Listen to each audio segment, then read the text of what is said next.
Hello, Kelly Bear here. Welcome to or back to my channel, as many people seem to say these days. It makes sense, right?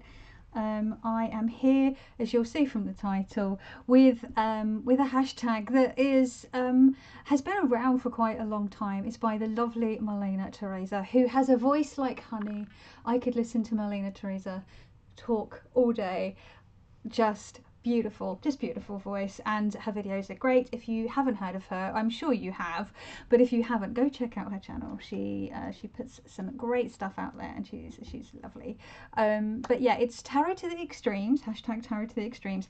And I think when this tag was making the rounds, and I think it might have been summer 2022 question mark, I think I wasn't watching as much TarotTube. I can't remember, but I think I was sort of out of the loop a little bit, and it's sort of, and then there were so many responses, VRs. I was like, oh, this is a lot to watch. I'm still making my way through the 54321 tags, and I'm not doing it in any particular order. I'm almost like I've got like I keep adding. There was one that went up last week that I watched yesterday, I believe, or the day before. So I'm not watching them in the order that they came out, because my brain is like, that's too prescribed for my brain. It sort of doesn't like those kinds of restrictions. So I have the playlist, and I just sort of like spin it up and down and then click on a video. And sometimes I have to pick one that's a bit shorter depending on what time I have to watch, because obviously there's some like longer ones. There's people out there who like to ramble as much as I do. And I do love me a long video, but I can't always watch them if I don't have the time or what have you. So sometimes I do have to pick, like, depending on the length of the video. But like, not if I've got like a chunk of time to sit and watch, I will just Russian roulette it, as it were. Well, that's a horrible sort of comparison to use, but you know what I mean. I roulette wheel it. So yes, many of you would have heard of this tag. Many of you have done this tag. I've only watched Marlene Teresa's video, and the first one that she did, because I think she did like a second pass, and actually that's interesting that she did that, and I will go back and watch that and some other VRs as well, because I didn't want to be too influenced by other people's choices. And actually there were some choices that Marlene made in her first video where I was like, oh, that when she said the prompt, and I was like, oh, and I thought of a deck, and then she pulled it out. Like one of them was the Raven's Prophecy in her video, and I was like, oh yeah, I could have probably have gone with that for the first prompt.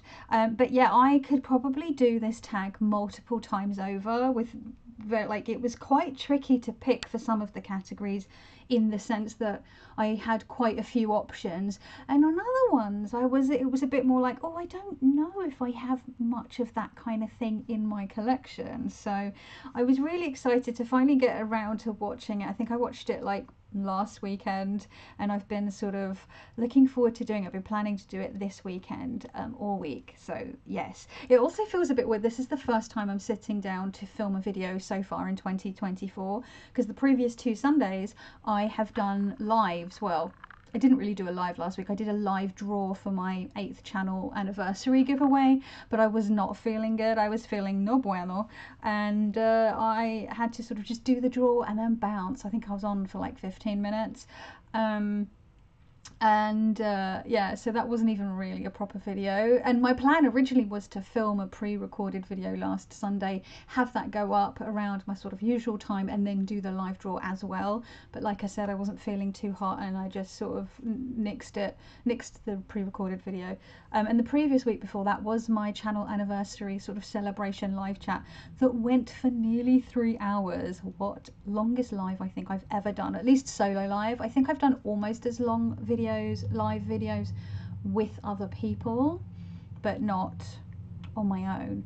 Anyway, with all that faff out of the bloody way, should we just get into it? I'm not going to explain the tag, because I'm assuming you probably know. It's just sort of looking at extremes, taking a category and looking at decks that are at the extremes, either end, polar opposites. A very sort of binary sort of look at your collection, and it's really fun to just sort of see how, like, picking out what you've got and trying to make choices, trying to decide. So yeah, I'm gonna jump in. So the first extreme is a minimalist deck, and then a maximalist deck. Can I say that? Maximalist.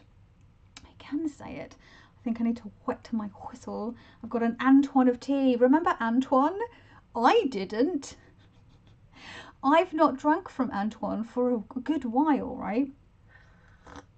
And because he's quite big, he's a very big, I think he holds about a pint of tea. And because he's so big, I've got like 2 or 3 really big chunky like fuck off 1 pint mugs, but they're like on the very top of our tea shelf and at the back and then behind a bunch of other like teas and things. And with certain types of neurodivergence, if you don't see a thing, you forget it exists. And I had forgotten about this. So my spouse was like, would you like a cup of tea for your video? You know, they know I like to sit down and have a cuppa and to film with. And even though most of the time it goes cold, but you know, it's good to have it. And I said yes. And usually they ask me which mug. And I was going to say bunny or purple mug. And then they were like, what about Antoine? And I was like, my face clearly had forgotten that Antoine existed. And I was like, oh, mon cher, Antoine. He's French. Well, that's why he's called Antoine. I don't know why he's French. I can't remember why. I think it's because he looked like some kind of French fisherman or something. I don't know. And I don't know where my brain was when I named him. All my mugs have names. And animism, so what? And yeah, so I have Antoine. I can't remember, I was going to say something else and I distracted myself by going, yeah, that's kind of animistic, naming everything. And it's a good temperature, it's good temp. Also, having such a big mug makes it go colder slower because there's more liquid, because thermodynamics. Anyway, I'm meant to be doing a tag, right? So my minimalist deck. See, I could have picked Raven's Prophecy like Marlene. I was like, no, I'm going to pick something different. Let's do something different. And I ended up picking the Kawaii Tarot by, oh, what's her name? Something Lopez. I can't remember her name. This is the mass market version. I don't have the independent version that was the original copy version that came out, and this is the one with the typo on one of the wands cards. It might be the 8 or 9 of wands. 1, 2, 3, 4, 5, 6, 7, 8. Yeah, it was the 3rd or 4th card down. This is the 9 of wands, but it has 8 candy canes, not 9. I don't know if it's had any reprintings and therefore this typo has been corrected, because I remember there was an issue with one of the swords cards in the Tattoo Tarot by Megamundan, and the Intuitive Tattoo Tarot, Ink and Intuition Tattoo Tarot, that's the one, not the Lana Zana one. And they corrected it quite quickly, because I bought it and it had probably been out a year, and I bought it and my copy had the correct number of swords. I think it was like the 6 or 7 of swords, I can't quite remember. It was an odd number because I think there was missing a middle sword. Anyway, I'm distracting myself. So it is, let's show the bloody cards. And again, I need to remember to like put the cards down and pick them up individually. I'm hoping this lighting is okay. I don't have any light directly on at the moment on this facing me, which is why I look a little less ghostly today, because it was sunny, but now it's becoming cloudy, so I might have to switch this around. Anyway, so this is really, really minimalist. As you can see here, we have the Queen of Swords, and it's just a face, and the kings and queens are denoted by the crowns. 6 of Cups. Really, really, like, obviously it's a very pippish, it is a pip deck. It has a slight gaming vibe, like these make me think of like little Zelda swords or something, I don't know.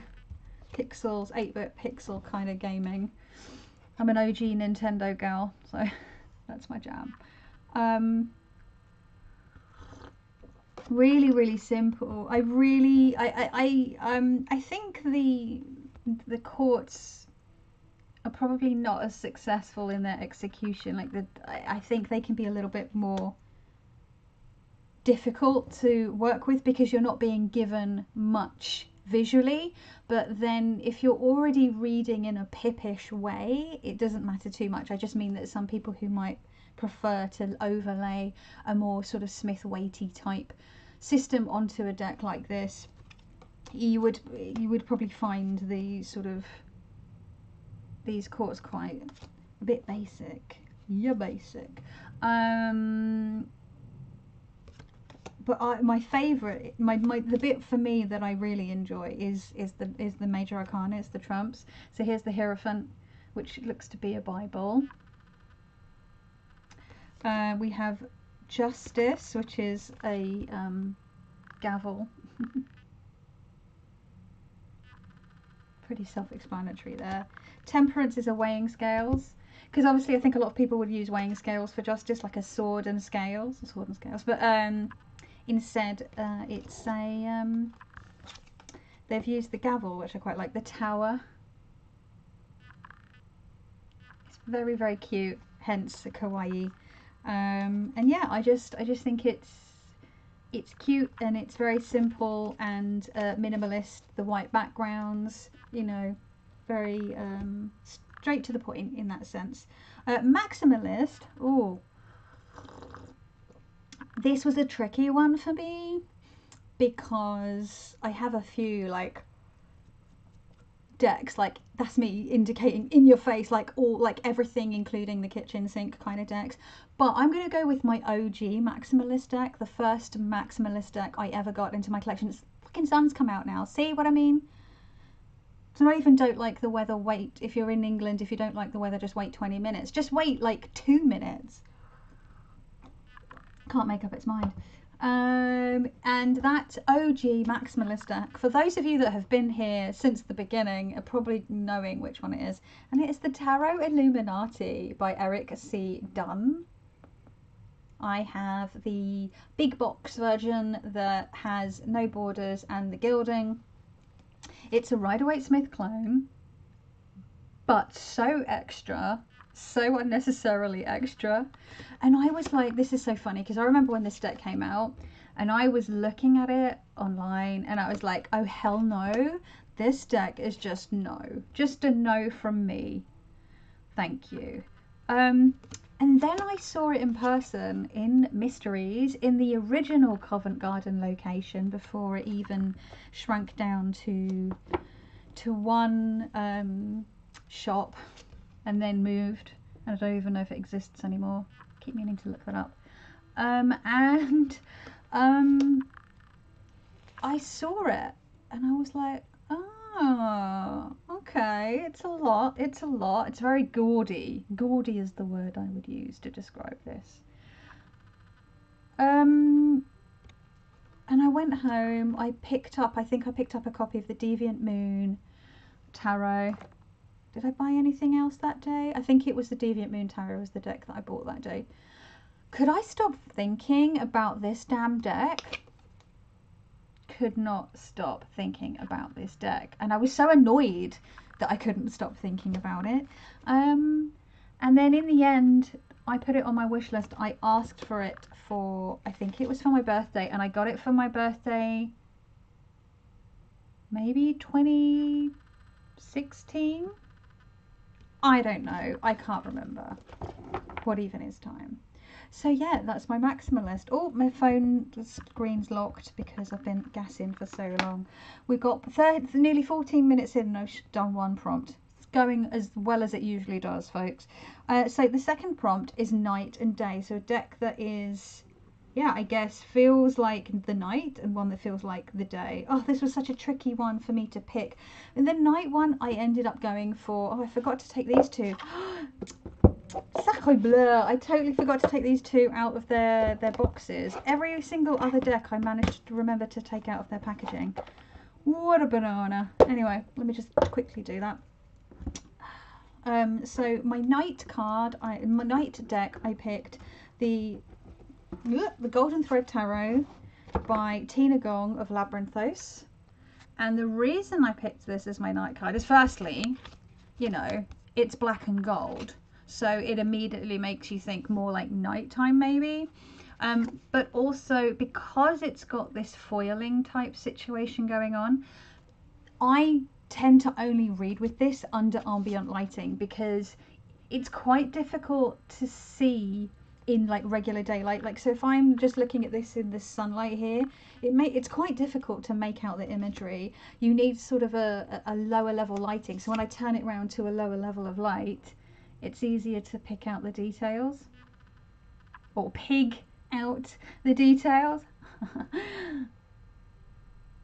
And it's beautiful. It gives this, it's sort of designed in this very sort of linear vector, not vector, what's the word I'm looking for? It's very specific, it's very, oh, what's the type of art, like this type of computer art? I can't remember words. But it's, I think the creator sort of described it as circuitry, like a circuit board. You know, all those little gold lines on a circuit board, or those lines on a circuit board. Are they gold lines on a circuit board? Yes, there are gold lines on a circuit board. You know what I mean. You know what I mean. Again, this is quite minimalist in a way, in the sense that it's all line work. This is the moon. And it's also quite cute as well. But yeah, this just gives me night vibes, and it is the deck. It is an ambient light. It is an evening by candlelight or soft lighting deck.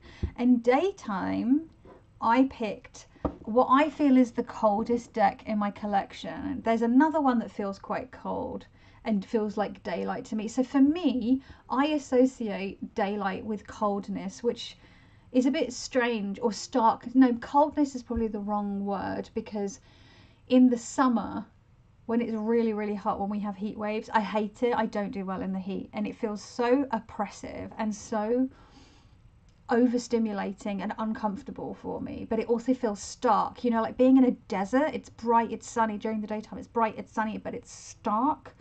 And the same being in like the tundra, the Arctic tundra during the daytime, or during the light hours of the light seasons of the Arctic, or what have you. It feels very stark. So I feel daytime feels stark to me. I like it's very sunny right now. When I stop filming, I'm probably going to put the curtain back up, because it's too much. Like, I really struggle when it's like really bright. It just hurts me. I don't know. Maybe I'm part vampire. I wish. But yeah, I just don't do well. But anyway, get on with it. It's the Fountain Tarot. So this deck feels quite stark to me. It does feel quite cold and icy. It does have some cards that do feel quite nighttime as well, but the overall, like the white borders, the very light sort of crystalline backs, the modern what's the style of artwork? It's very, come on camera. It just has an iciness to it, even in the sort of sunnier cards. It just feels like daytime. It feels very stark. So again, this could be like a nighttime card. And this is a nighttime. This is the Hermit is at nighttime. And they've got their lamp shining out into the dark. But yet it still feels like a daytime deck to me. Like, does that make sense, the choice? It just, anyway, look at this prismatic light. Got the Hierophant. Just very, very daytimey. Right. Prompt 3 is your best shuffler and your worst shuffler. Now, I'm a riffle shuffler, and I have small hands, and I'm clumsy. All of these things do not go well a lot of the time with the decks. But I persist. And yet she persisted. I'm going to go with the deck that I've... Ooh, I mean, you see that? The deck that I've been using, the tarot deck I've been using pretty much exclusively for January, because I am obsessed, and it is the Fyodor Pavlov. And I have loads of decks that shuffle really nicely in my collection. For me, for a deck to be a really good shuffler though, it has to fit in my hands nicely. This is a little bit outside of that criteria, because I do have to extend my hands a bit too much, and I do have issues with hand pain and weakness. Now also getting it in my left hand, yay. So like overextending my hand is not only sort of makes it more likely I'm going to drop things, but also is becoming a bit more sort of just uncomfortable, more painful. But it is a sort of, it's it's kind of a linen cardstock, but it's not that super slippy card linen. It's like got a nice matte finish to it. It's interesting. And I'm just really enjoying riffle shuffling it. And if it's going to be a really good one, it should be able to bridge, well, I spoke too soon. You should be able to bridge it back together. Again, if it was a little bit smaller, it would be easier, there we go, to bridge back together. But because I'm using it so much, I'm just really enjoying it. So let's have a look at some cards. Oh, someone, I saw someone in a Discord server I'm in recently draw this card for their card of the day. Sharing our card draws. I drew this one on Monday, the 3 of Coins. I love this devil card. I drew this devil card this week. I drew the devil card on this Wednesday. So nice. Such a beautiful deck. But yeah, it's a nice shuffler. I wouldn't say it's my best shuffler, but it's up there, and it's the one that I've been using the most recently. So it's forefront in my mind. So yes. And then my worst shuffler, poor BB, I've mentioned this one so many times over the years, La Corte de Tarocchi from Il Meneglo. It is, I call it affectionately, I love this deck, I do love this deck, I love all of these decks, the bookmark deck. They are very long, they are very thin, easily could be a bookmark. You know, punch a hole in the top and put a tassel in it. It's a bookmark. Don't do that. I mean, it's a beautiful, independent and hard to get deck. I don't know if it's hard to get. It was at one point, but I think they're making more. I don't know.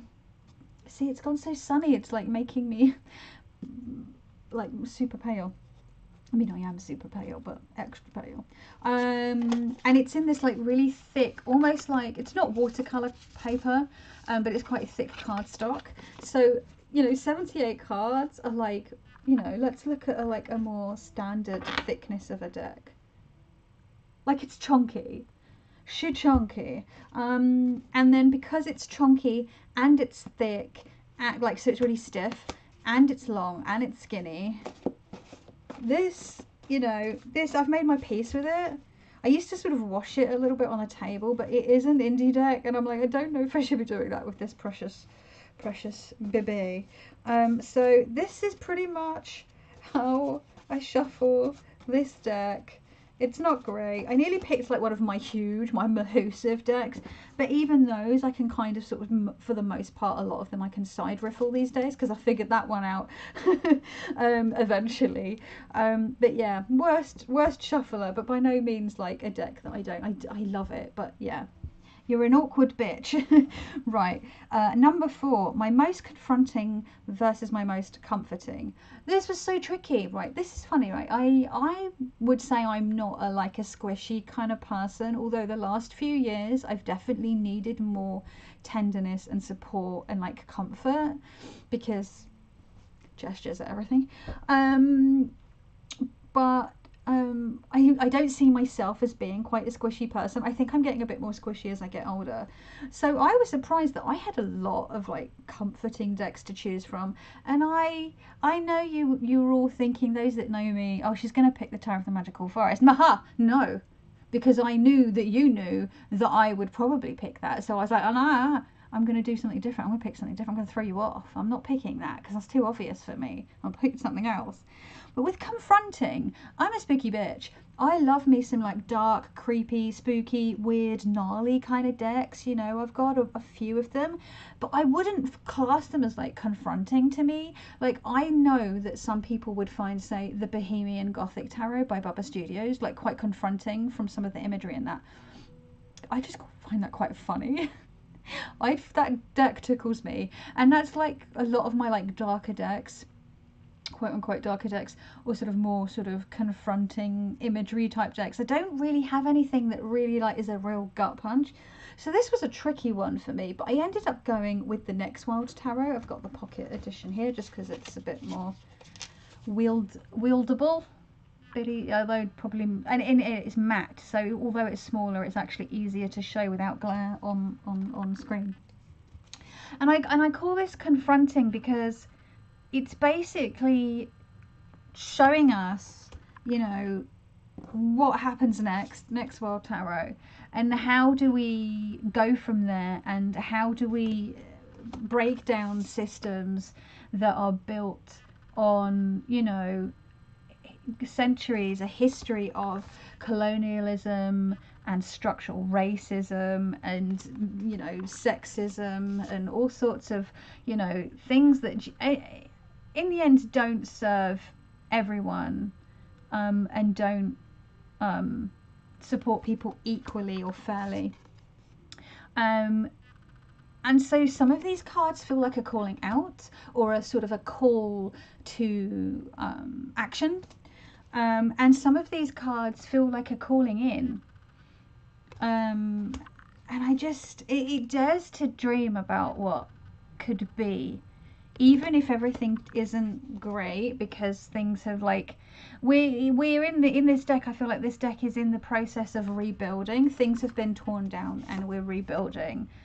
And we're deciding here in this deck what we're rebuilding, how we're rebuilding. And in that sense, it's confronting, and the book is very confronting. I think a lot of people dislike this deck or this book because they're like, oh, it's too political, it's too radical. And for me, I like that, right? Because if all the decks said the same thing, and if all the tarot guidebooks said the same thing, then what are we doing? I think we need different voices, and we need radical voices. We need to hear the perspective and to see the perspective of other people that are not like us, or people in our community, or family and friends that we might not understand or relate to. It helps us understand and relate to other people.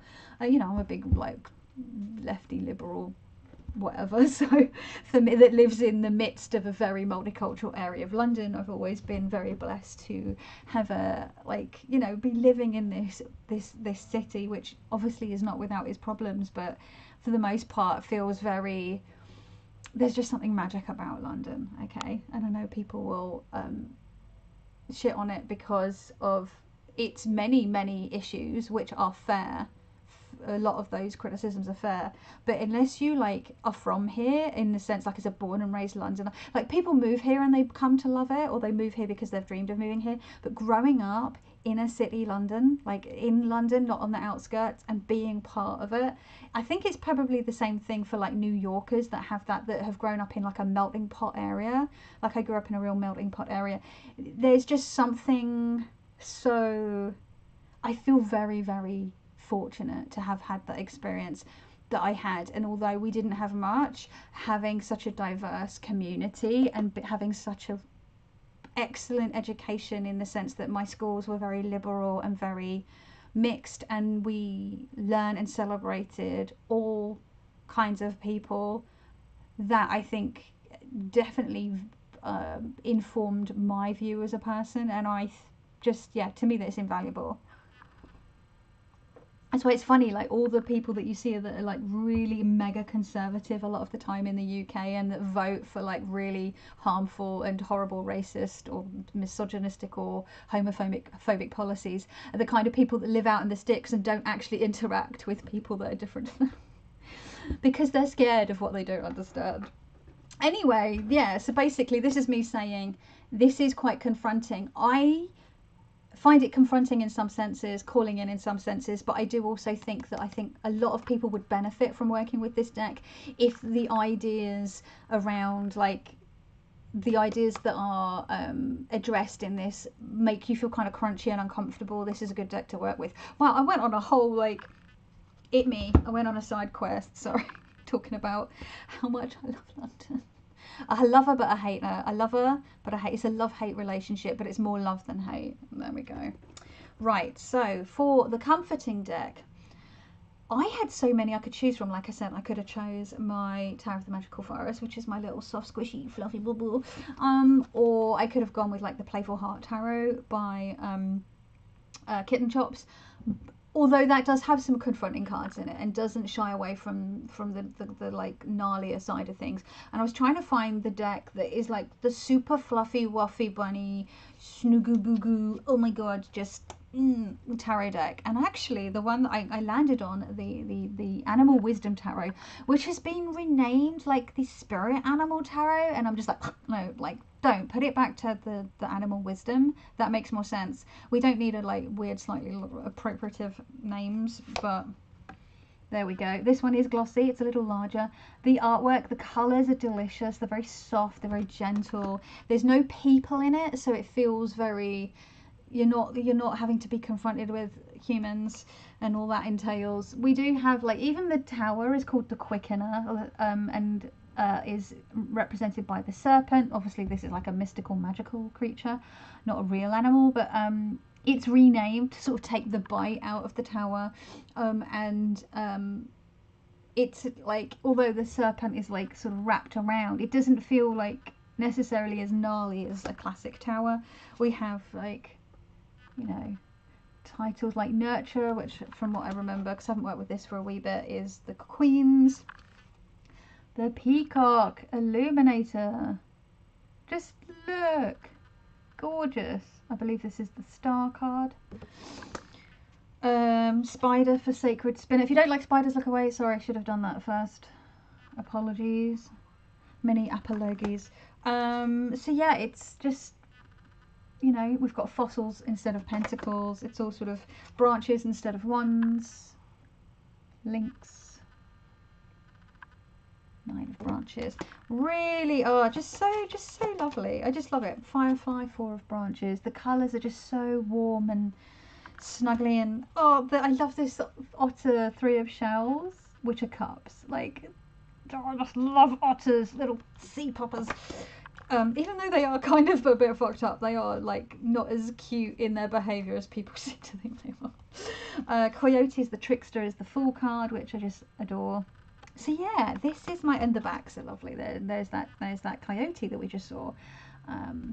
Reversible, stunning, lovely deck, love it. Don't love the new renaming, but I do love the deck, and the book is surprisingly tasty. It's a tasty little guidebook. I'd recommend it. It's a good read, and this deck is very inexpensive. It's one of those Cico. Is it Cico or Chico? It's like CICO is the spelling, and I think it's a UK company, but their decks are generally pretty inexpensive, and I quite like them. I've got a couple of their decks.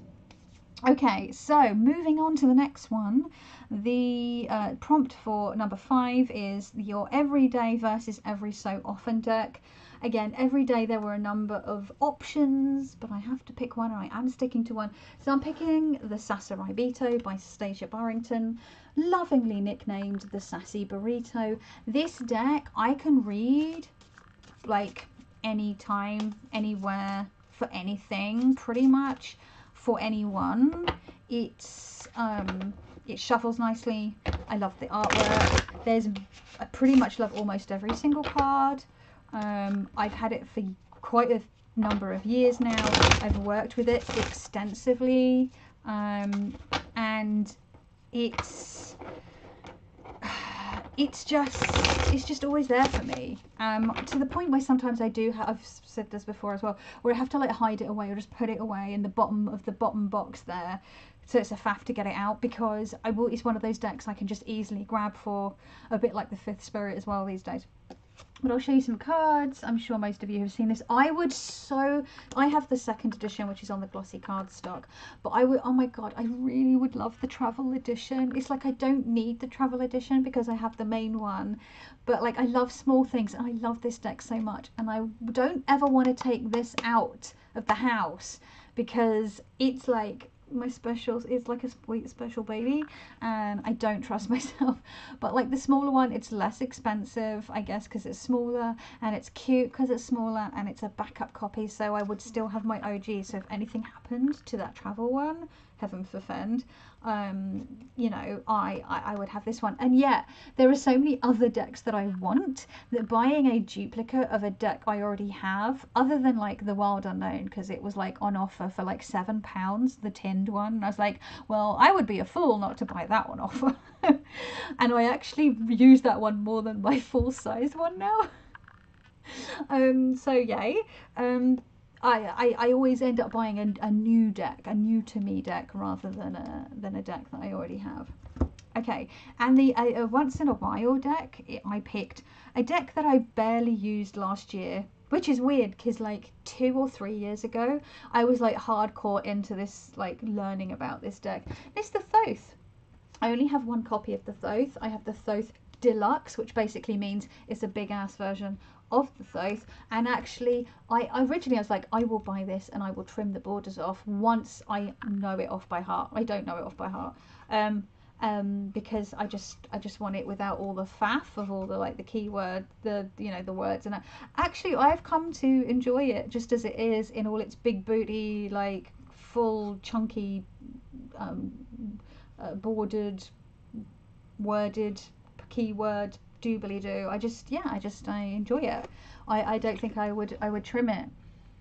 I would possibly, if I wanted a more serviceable copy that was easier to get out and about, I'd either buy a standard size or I would buy another one of these and trim it. But even if I trimmed this down, it wouldn't make it very travelable. Travel sizable? Travelable. Is travelable a word? It doesn't matter. Anyway, so yeah. Yes. Gorgeous artwork. I've come to like, for so long, people, you know what, the thing that put me off, and I think this is the thing for a lot of people with the Faith deck, is firstly, it's kind of pippish, so people are like, oh, I don't know, because pippish, and I understand that. I used to feel a similar way, and not everyone wants to read with pippish. That's absolutely fine and understandable. But also, I like to joke that Crowley was his own like fucking edgelord hype man, and yes, Crowley is problematic. So many people of the past are problematic. So many people right now are problematic. I'm problematic. We're all fucking problematic. Some of us more so than others, and some people are more aware of their problematicness than others, and some of people will do something about that, and some people won't do something about that. So there's like, but ultimately, I think a lot of the stuff. He knew his onions, but I also think he was full of shit. Does that make sense? Like, there was a certain level of chicanery and sort of charlatanry with him, as well as some sort of genuine mystic stuff going on with him. But he built up such a mythos around himself, and then subsequently people have continued that from his death, that it makes this seem quite unapproachable and like, ooh, but the Thoth is like for advanced readers. And it doesn't help that a bunch of Thoth readers that I've seen online are like fucking edgelords and like, you're not a real tarot reader unless you like read the Thoth and you have to read it the specific way. And I'm like, alright, like calm it down. It's like, and that just puts you off. But in the end, I was like, once I realised, and like, do you know what? Whatever, Crowley. And yeah, do I think he's the best thing since sliced bread? No, I actually don't like him that much at all. And with Douglas Batchelor of the What Magic Is This podcast on Crowley, I'm like, I do. He wasn't alone in creating this. Lady Frida Harris's artwork is great, and I do think it's a beautiful deck. And I do think there's some interesting information in here. It's obviously the Golden Dawn, but put through Crowley's way of interpreting it, which I'm showing the same fucking cards, rather than the Smith-Waite being filtered through Waite and Pamela Coleman Smith's lens. But yeah, I no longer feel intimidated by this deck, and yeah, that's all I meant to say. That was a really long-winded way of saying, yeah, whatever, Aleister Crowley, I'm not intimidated by your deck. I could say the same thing with such like far fewer words. I could say so much more if I didn't just talk around everything so much, because I'd be able to, or I would say things, yeah, more quickly, because this video is nearly 40 minutes. And Antoine, the tea is just like now the most perfect temperature. It's downhill from now. It's going to start getting to it's going to go over the line. It's going to just have to get some in there. In my mouth.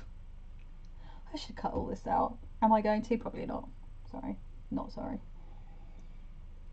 Look, if you know my channel, you know what you're in for when you are clicking on a Kelly Bear video. Fuck me, this fucking light, it can't decide whether the sun wants to shine or not. So now we're back to like pale. Okay, pale and spooky. So the last two prompts, meow meow. Number 6, an overrated deck and an underrated deck. And I am aware that I've shown mostly sort of Smith-Waite narrative-y decks. Obviously the Thoth is kind of pippish. I'm gonna burp. Should I put? I'm gonna pause this. I don't want to subject you to this. Okay, so I did cut that. I didn't cut that out. I paused because I was like, it's because I drank so much liquid in one go just then. So I am so what's the word? Sophisticated and stuff. So yeah. What was I saying? Oh yeah. So the La Corte de Taroki, the bookmark deck, that's pippish, and the Thoth is pippish. Oh, tell a lie, she's lying. And the Kawaii, that's a pippish deck, isn't it? In it though. They're like proper Londoners coming out there. So I decided to go for like Marseille, like actual Marseille, because I didn't show any like actual, how many times can I say actual Marseille decks in this yet. So an overrated deck. Now don't get me wrong, I am going to give the caveat that Marlene Teresa gave in her video. I love this deck. I love this deck. I lusted after this deck for so long, and a kind soul sent it to me, gifted it to me. We did a trade. I made them some pouches and they sent me the deck, and it lived up to every single expectation. But it gets a lot of love, and there's a deck that I think deserves more love, and I'm putting it in comparison with that, right? And I think that's kind of what Marlene Teresa did. So the deck that I love so much is the Triomphe de la Luna by Patrick Valenza, who we all know, I'm pretty sure. And I had the original version, but this is the Paradoxical Rose. This was the specific version that I wanted. And I love my original version as well. I just love the Triomphe. I would love an Aquedoxical, honestly. I would love an Illustrated Pips Aquedoxical, but I think that ship has sailed for me on that front. But never mind, you snooze, you lose. Or you don't have the money to spend on it at the time, you lose, right? So it is what it is. You know, that's life. It's not the end of the world. But yeah, this showing fucking terrible. Just chatting and not showing cards. This is a tarot channel. It's a tarot witchy channel. I don't put much witchy stuff up. I need to do more witchy stuff in 2024 for you guys. But yeah, I do think the thing is, a lot of people will say, I don't like Marseille, I think they're ugly. Can you recommend a Marseille that's going to be Marseille enough in its arrangement of the pips, which is the most important thing. I think if you're learning Marseille, you want the arrangement of the pips to be a certain way, and there are variations amongst that with a Marseille with regards to orientation of things. So for example, the 3 of coins, some Marseille will have the 2 coins of the 3 at the bottom, and then the 3rd one coming out the top. And then, you know, with some Marseille, that's going to be the other way around. You have 2 coins at the top and 1 down the bottom. And I don't know how that's maybe something that's come about through printing errors from the original copies, and they've got printed upside down. You see that with Le Pendu, where you get the hanged one, the hanged man is essentially sometimes the other is hanging upwards, defying gravity in some copies. Again, I think that's probably to do with like printing errors. Maybe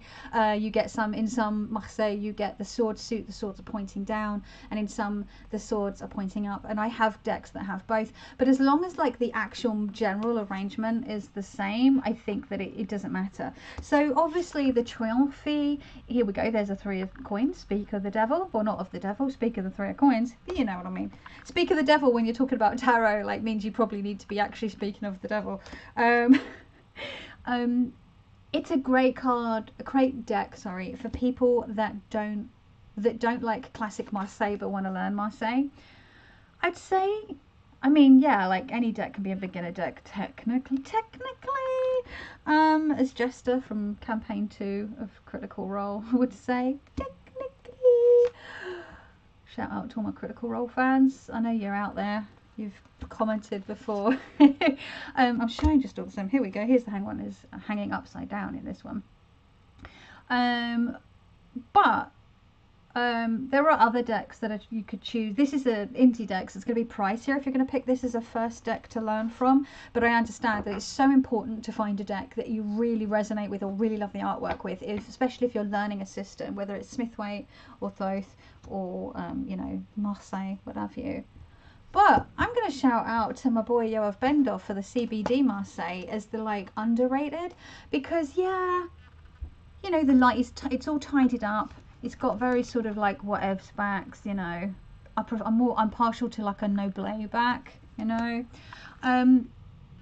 But this sort of redrawing of the Kamwan deck by Yoav Bendov, hence the CBD Kamwan Bendov, I think is an excellent deck to start learning the Marseille on.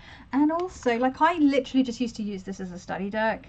Because I was like, I still wasn't super on board with like the garish like primary colours, and I do quite like sort of redrawn decks, but generally when they look a bit more wonky than this, like the Fleur Noir Noble that I have, or like a facsimile of an original deck, which is will be super wonky. But actually, you know, I've really come to be fond of this. It's a very clear reader. It's classic. It's accessible. It's mass market. You can also download the images from Yoav Bendov's website. Unfortunately, he passed away several years ago, but I believe his website's still up, and the images are open source as long as you don't make money from them. And he actually had it as an open source deck before it became available as a mass market deck. And I just want to give it some love, because, you know, people will look at these decks and go, oh, they're ugly, but I have a fondness for this, and so I'm going to say this is an underrated deck. And finally, the final prompt number 7. Hang on, she needs a drink.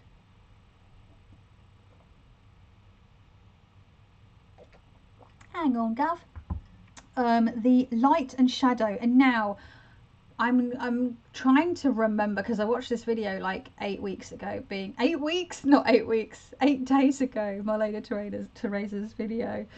And I think when she said light and shadow, I think she was either saying decks that are light in the sense that, I don't think she meant as in like for shadow work, and for decks that are more, I can't remember, say what you mean, Kelly. Do I know what I mean? Ever? Sorry, just I think she was saying which is the deck that is sort of very like, you just sort of grab it, you read it, it's very sort of on the surface, like light type readings, light work readings maybe, and then shadow, like shadow work, or that like gets to like the gnarlier stuff. Or did she mean light in the sense that it's such an easy reader that you never have any problems reading with it, and one that's a bit more tricky to read with because it's harder to understand? I'm gonna like go with a bit of both for this, because I just cannot remember because my memory is trash. So yeah, for my light, I put them the wrong way around. That's better. My light deck is my Morgan Greer Tarot. I have the tinned version. Woo, controlled that little one there, that little burp. Yes, I would love a regular sized version of this deck, preferably vintage. But you know, again, I'm like, but I already have one. And I love this Morgan Greer. I had to go and get this from out my backpack because this is one of my go-to like tarot decks. I have a couple of travel Marseilles now. I have the CBD, not the CBD, I just CBD on the brain.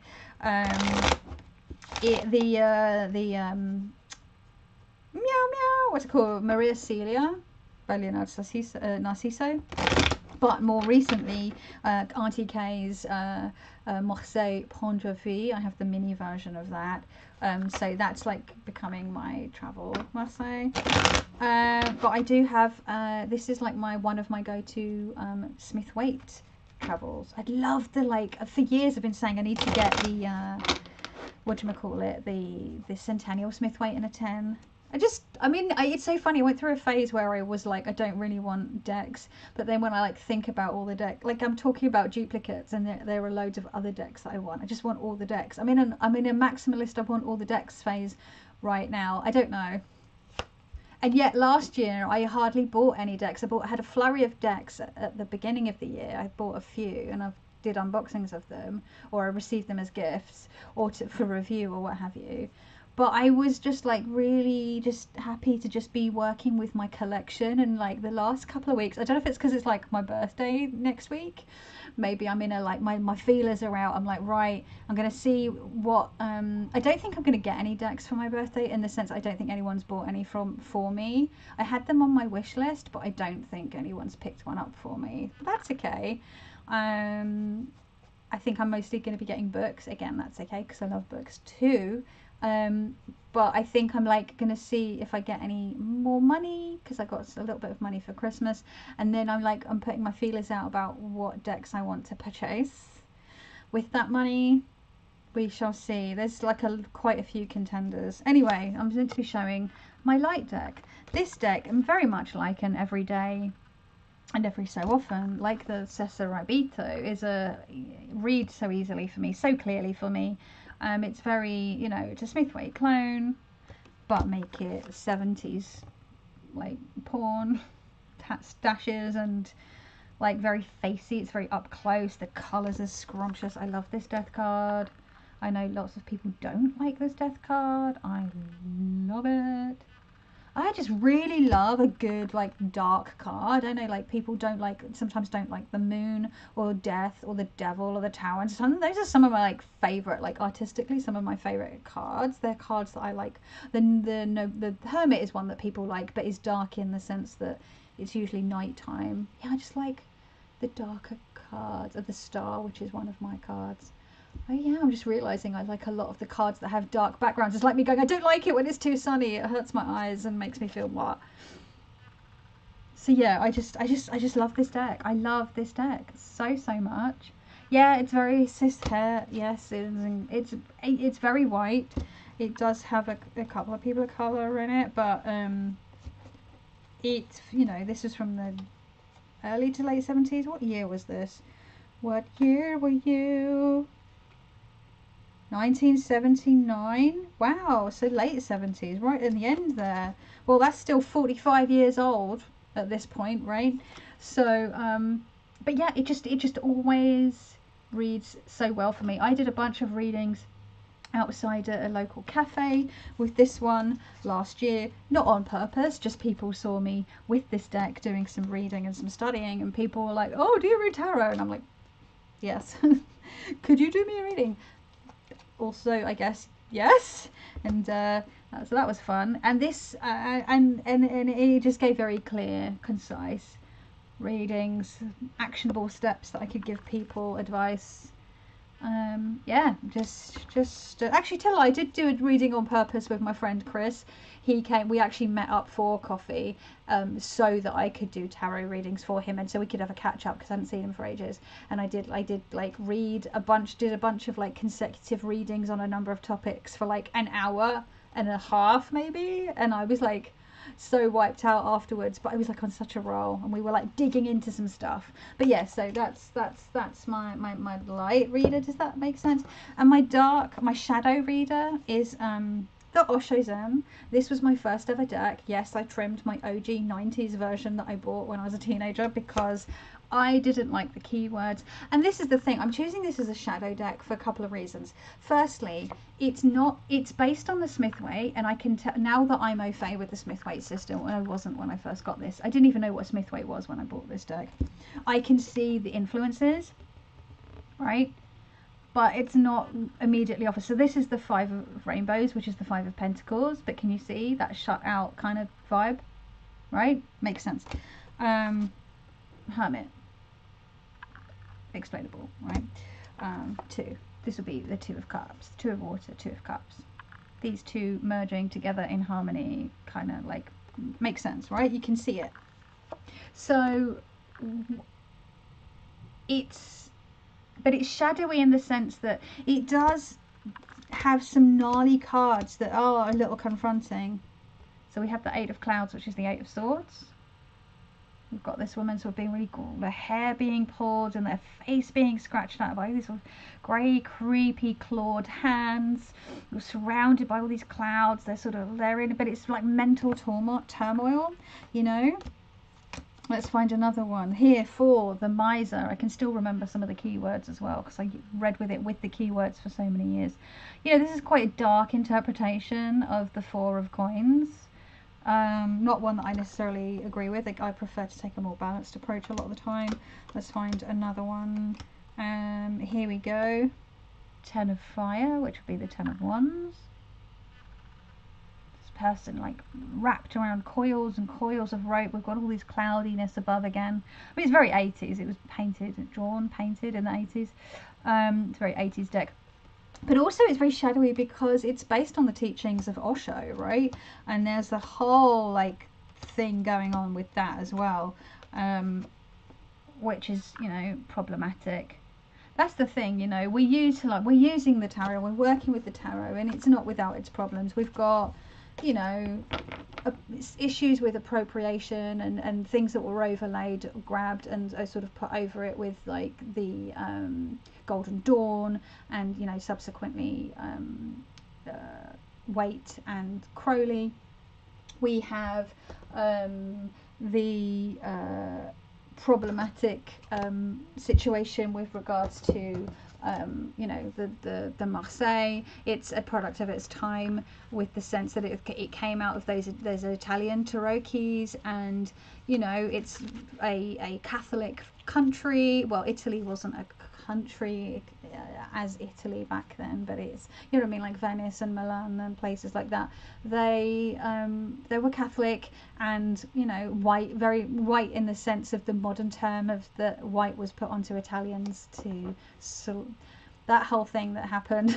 I don't want to go into like a whole like rant or start talking about how that category of white got expanded to include other people from like the Mediterranean stuff, because yeah, it's a whole thing. If you know, you know. If you don't, look it up. It's interesting and also horrifying, because a lot of history is. But yeah, you know, and it's very white, quote unquote white, and patriarchal, and, you know, has a very sort of cis-het structure to it, you know. So the systems that we're using are the tarot at its core is problematic in many ways, but also very helpful in many ways.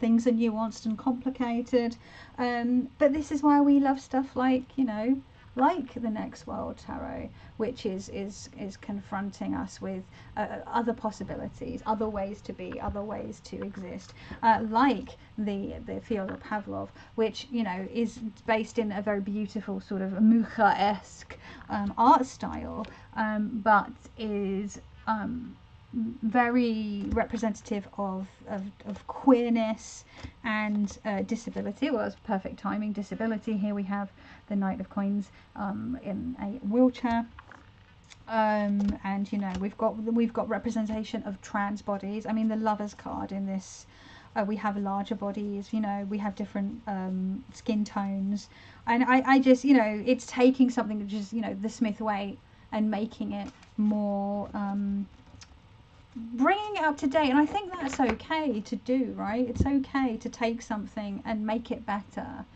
And, you know, so I do still use a classic, you know, we'll use a classic Marseille, as well as using, say, something like the diverse Tarot de Marseille or the Marseille Bon Jovi, because, you know, it's all there to be, you know, used. There are some decks that I probably wouldn't buy because I feel like they're superfluous, or they're just not doing anything new, or they annoy me, because why are we having certain types of decks continually coming out that are like appropriative, or where every single person is skinny and white and hot? Like, I'm usually not going to buy those kinds of decks at this point in my tarot sort of collecting and tarot reading career. I don't have a career as a tarot reader, you know what I mean, in my exploration of the tarot, my tarot journey,